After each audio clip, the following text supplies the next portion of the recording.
If a war should occur while I'm still physically fit, I should certainly try to raise a brigade, and if possible a division, of cavalry, mounted riflemen, such as those in my regiment 10 years ago. Roosevelt wrote these words to John St. Lo Strachey on November 28, 1908, towards the end of his presidency. It's one thing for a man to write these words out of power. It's another for a sitting president to write them. It's no wonder that he's on Mount Rushmore. I used Prussian blue for the blue background of the flag and allowed the blue to circle around certain white areas to give an impressionist view of the stars. For his face, I used a combination of yellow ochre, the red mixture, sepia, buff titanium, and white. For his hair, I used Payne's gray, the little black mixed in.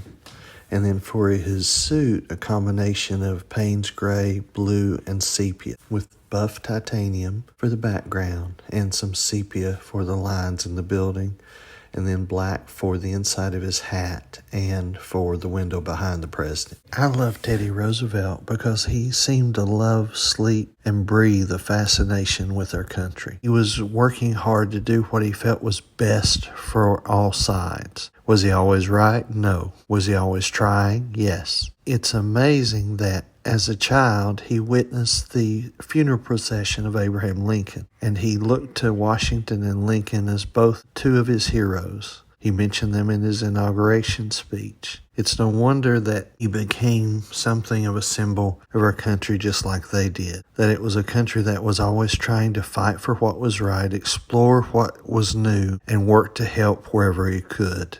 To me, that is the inspiring thing about Teddy Roosevelt. He goes down in history in my book as one of the great presidents, and as someone whose favorite toy as a child was a teddy bear. I love the story how him sparing a bear inspired the teddy bear that we all grew up loving. Teddy Roosevelt loved his children dearly and wanted to make sure they weren't just brought up, but they were brought up happily.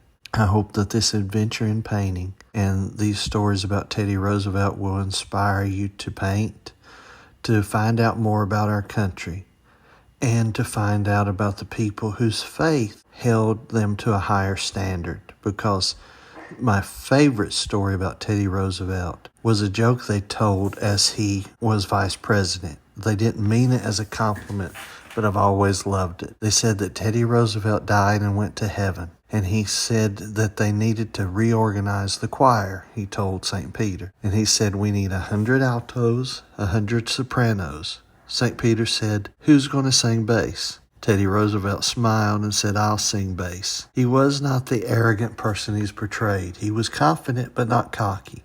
But he also had a side of humility, knowing his limitations and knowing that God was his grace and his graciousness.